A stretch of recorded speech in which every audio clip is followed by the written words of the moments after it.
Again, welcome. It's good to see you. And as we deepen into our service, I invite you to hear these opening words with the music of the young ones in the background. Just think of it as music, like rainfall. And in the spirit of meditation and prayer, I will share these words with you. These come from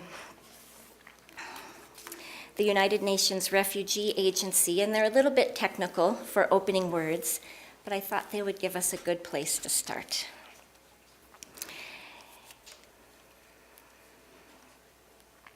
And I'll stop and translate the big words into young people language as we go. Can you hear me okay? Thanks, Kevin. Refugees. Refugees are people who have fled war, violence, conflict, or persecution, and have crossed an international border to find safety in another country. Refugees are people who have left very bad things, including war, and gone to another country to be safe. Often they had to flee with little more than the clothes on their back, leaving behind homes, possessions, jobs, and loved ones. So when refugees leave where they live and look for safety somewhere else, they often have to leave their favorite things or some of their favorite things and even some of their favorite people and other beings behind. Refugees are defined and protected in international law. So there's a law around the whole world that says everybody's job is to protect people who are refugees, because any of us could be refugees at any time. The Refugee Convention of 1951 says this: a refugee is someone who is unable or unwilling to return to their country of origin owing to a well-founded fear of being persecuted for reasons of race, religion, nationality, membership of a particular social group, or political opinion. So refugees are people who have good reason to be afraid for their safety and the safety of their families if they were to go back home to their place the country where they come from, because of various reasons. And the most recent numbers that we have for the number of refugee men, women, and children around the world is 25.5 million people. And as I was preparing some opening words for us this morning, the word courage, as I was seeking words to share with you, was one that kept coming forward. So today is to tell the truth of people's experiences as refugees and also honor the courage, the human spirit of refugees with us here and around the world. And now I will invite Turdikan to come forward and light our chalice, which is a symbol of that spark of life in each and every one of us. Again, I invite you into a spirit of prayer and meditation for these words in honor of this chalice light this morning. May the light of this chalice give light and warmth to our community when we are joyful and when we despair. And may we feel the warmth spread from our circle to wider and wider circles, until all know they belong to the one circle of life. This is an adaptation of the Beatitudes, and we invite you to let these words give you some comfort, inspiration, and strength. Blessed are you who are poor. The kingdom of heaven is yours. Blessed are you who hunger, you will be fed. Blessed are you who weep, you will laugh. Blessed are the humble, you will inherit the earth. Blessed are the merciful, You will find mercy. Blessed are the peacemakers. You will be called children of God. You are the salt of the earth, and if salt becomes tasteless, how is its saltiness to be restored? You are the light of the world. When a lamp is lit, it is not put under a bushel, but on the lampstand, where it gives light to everyone in the house. It is my honor to welcome Gervais Botyani to the pulpit. Gervais has been an AIDS educator at the refugee camp in Uganda, and also has a particular talent, not just for leadership, but for leadership with young people, as we are seeing already in our UU community here. Yeah, so, yeah, yay, we say.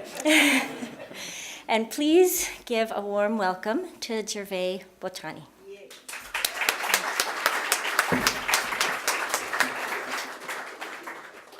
Thank you.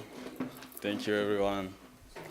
So, as you know, I'm a refugee coming from Congo, and we passed many years in Uganda, and life was terrible there. We fled our country because of war and the fear of being killed and persecuted because of our tribe and where we belong to. So we are here in America. The resettlement has been something that's make us with all the family. We feel like we are just beginning a new life, like a born baby. So we are very grateful to God, because it has been a chance. We didn't deserve it, because there is many people there who still deserve this, to be resettled and coming here in this country, but they didn't. So we have seen many people even died in the refugee camp, and we are still alive. We are thankful for that. So I'm going to say the story from the beginning, how it was from our country to a refugee camp up to here in America.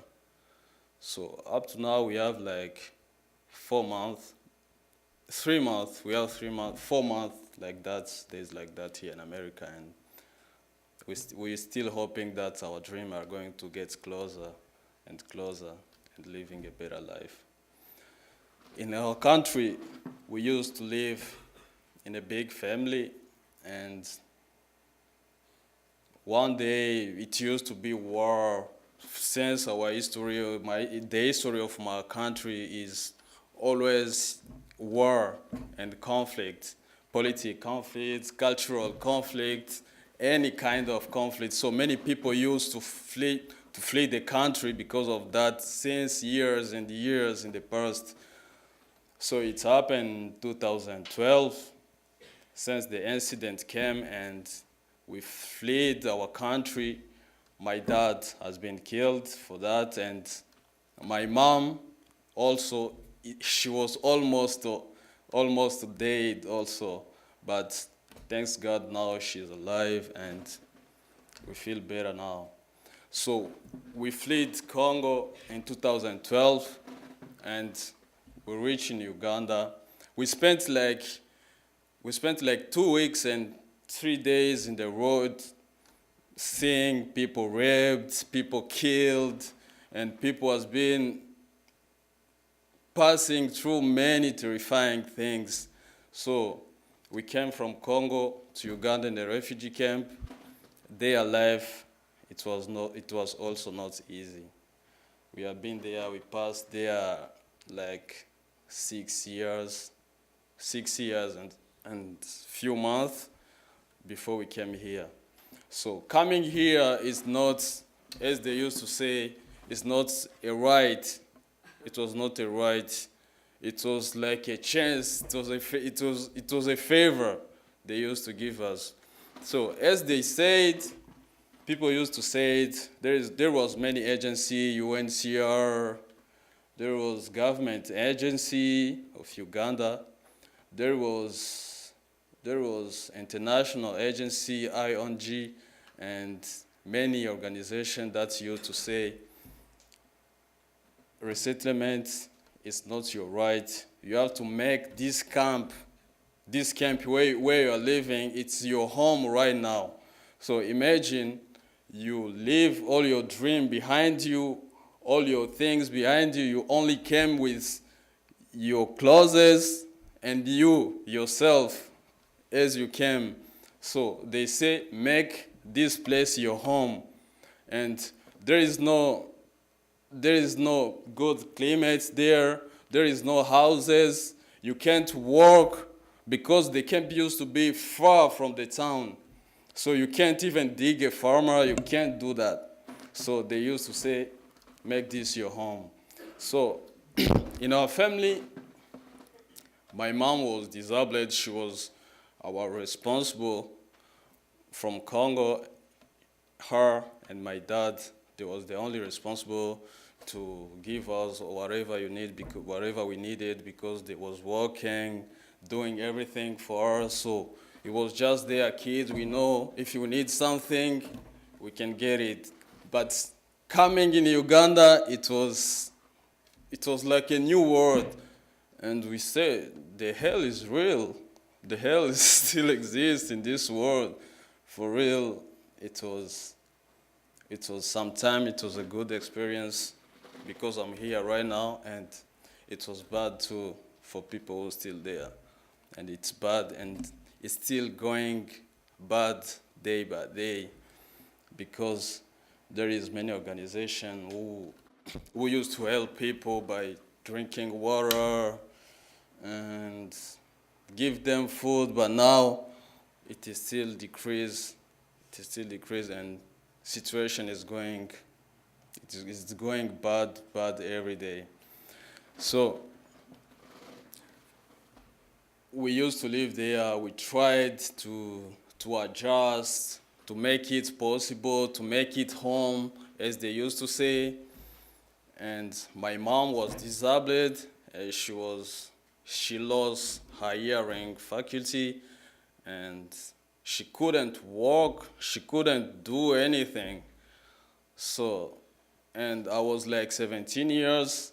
My sister was like 16 years, and my young brother was like 13 years.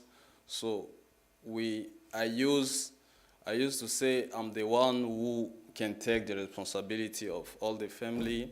Even I was underage, and I was a young boy. All of those responsibility was on my head, because my mom was disabled and my grandma was tired of life, and we used to take that responsibility to do our best. So we lived there day by day. I used to build houses. So before, I dreamed to be a lawyer when I was in Congo. I dreamed to be a lawyer, and before we flight, I was just studying my university, and it was cool. So when I was in the refugee camp, when I was remembering that I dreamed to be a lawyer, now I'm building house, digging farmers, that was just worth. And living day by day, we used to get more experience of bad things, how people can live in a bad situation, how you can live in a life you didn't imagine that you can live in that. So we used to get to it, and in 2014, when the situation was worse for us, we used to play that at the UNCR to complain, and fortunately they took our case and they worked on the case. The case was worked in 2 years. In 2016, when the American government came in the camp, they analyzed our case, they took us, and we did an interview. We did the first interview in 2016, and we wait. In 2017, we did the second interview, and 2018, we did the check medical, the cultural orientation, and we came here in America. So I never heard about North Dakota or Bismarck before when I was in Congo. Never. Yeah, and I couldn't imagine that one day I can meet amazing people like you, because where we live in the refugee camp, we have been welcomed by people. Yes, we have been welcomed by people, but people they didn't have enough to give, because there was also suffering. It was a refugee camp. They only give you some maize or corn, but they don't give you other things. They only give you something to eat. Other things like that, like clothes, like other things, even if you are sick, that is up to you. So when we came here, it was something that left me go back to when I was still in Congo, when I was dreaming I will be this, after 5 years I will be this. My young brothers dream to be soccer player one day, and when we reached Uganda, those dreams was left behind, and when we reach again here, we feel that dream can also be done and be released. So we came here in America in 2019, and that was just, wow, this is America. And we have been welcomed by Lutheran Social Service, and especially by Tudukan, Lisa, and this community. We used to see amazing people that assisted us in many things, and we adjusted to this life. And as we used to say, we say the most important for us is not the chance we get to come here, but what we will do for what they did for us. So we can't stay here just saying we get a chance to come here without doing anything to this community too. We have to give something. That's what we used to say. So my mom was traumatized because she was responsible of us. So she felt guilty. She felt guilty for all of the things that happened to us, because she was the responsible, she was disabled, she was not able to give us what we deserved. Especially the education. When you are a parent and you don't see your children going to school, and you don't see your child getting enough food to eat, you don't see your child getting everything they need, I think you can imagine what can be if it was you. If you can put yourself in that shoes, it's very worse. So we lived there, we came here, and we are living. My young brothers, my young sisters, they are going to school, and me, I'm going to school, and we're still hoping for a better future, and we still hope to give something in return from that chance we get to come here, and I think that is life. So refugee life is very worse. It's very worse. It's full of traumatizing things that can happen. So when you live somewhere and you left all your dream behind, all your things behind, all of the things you possessed in your country, and you're just there without anything. You have kids, you don't see your kid going to school. It is very worse, and something else to be done for that, because that is real. That is when they say that people are suffering in the world. That is very real. It's not just saying, but it's happened to people. People are suffering, and I wish other people who are leaving the refugee camp to also come here and get a better life. Refugees don't need to get a better life, to be rich, to have $1 million, or to have big house. They don't need that. Refugees need to live in life, work with dignity and security and liberty to do anything they want, to see your kids going to school, and that's all. So I think there is many people who deserve that, because people are suffering. People can spend 2 weeks without drinking water. Imagine how it can be.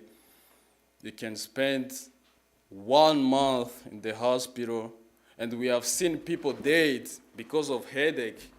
You get headache, you don't get any drug, and you die. We have seen many people in the refugee camp die because of headache. You just sleep, feeling headache. In the morning, you are gone. You are sent to God. So that is very worse.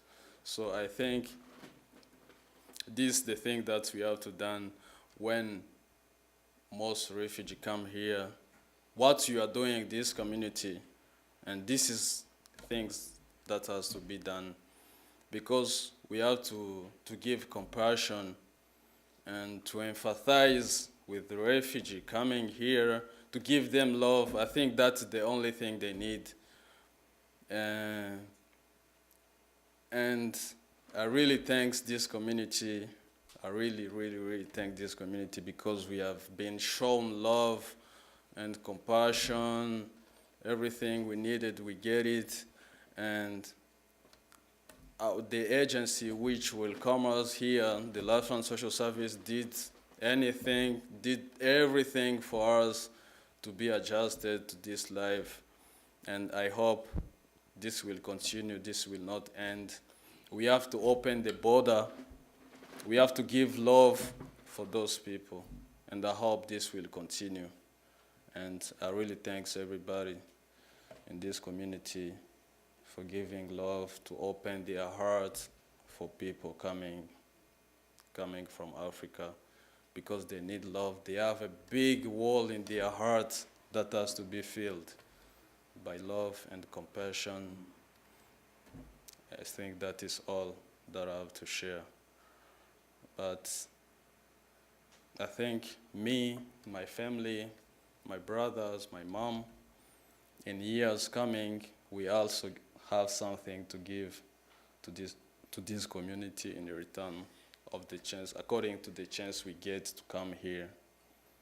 And our dream, I hope our dream will be released, because the refugee life, that 6 years we spent in the camp, that is forgotten, because our life was in pause.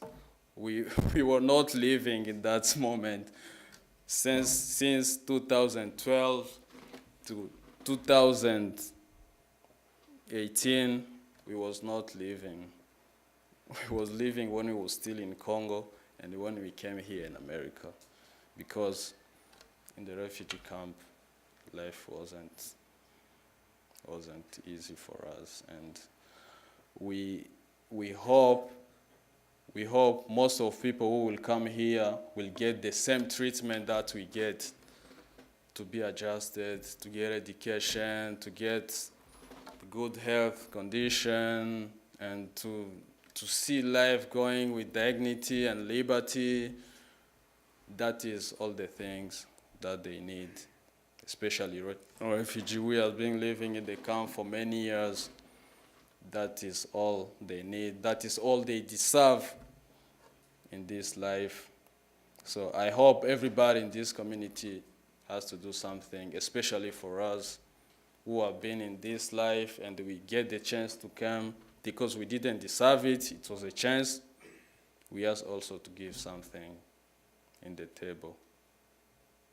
That's all. So if someone has a question about the process, about our life, about everything, can just ask. Because the struggle is real and the hell is real. Yeah, that's all. Thank you.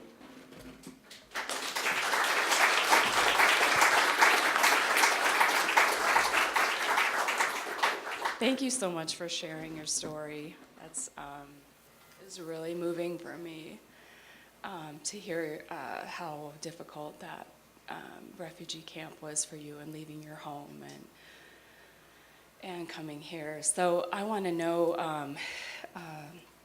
are you able to stay here forever now? Has the process been completed, and are you able to live out your dreams and go to school to be a lawyer if you'd like, or whatever you choose to do? Can you stay now? No, yes, I'm able to live my whole life here. But the most important, that dream, I think that dream worth, because if I become a lawyer, I will become a lawyer one day, and I will still be oriented in this cause, because we have to do something. Since I was in Congo, I didn't imagine that people can suffer in that way. People can live 2 weeks without getting drinking water. That was impossible. We just saw that in stories and movies, and it was real. So when I moved from camp to here, I said to myself that whatever could be in life, I have to do something for those people who are living in the refugees camp, or for those people who are coming from the refugees camp to here in America, like you are doing, like this community is doing for us, and like Last Front Social Service is doing for them and for us. I have to do something. So I think that is something that has to be done. Yeah. I want to answer your question. I work for Resettlement Office. I'm Gervais and his family's case manager. So refugees come for indefinite period of time. They are permanent residents from the day they come to United States. But as far as if he can stay here in Bismarck, refugees are free to move wherever they want. So if he chooses to make Bismarck home, certainly he can. And yes, they have a right to work, live, study, whatever they want. Yes. For all the travelers young and old, aching and joyful, weary and full of life, the ones who are here and the ones who are not here. This is a prayer for traveling mercies and sure-footedness, for bread, for your body and spirit, for water, for your safe arrival, and for everyone you see along the way.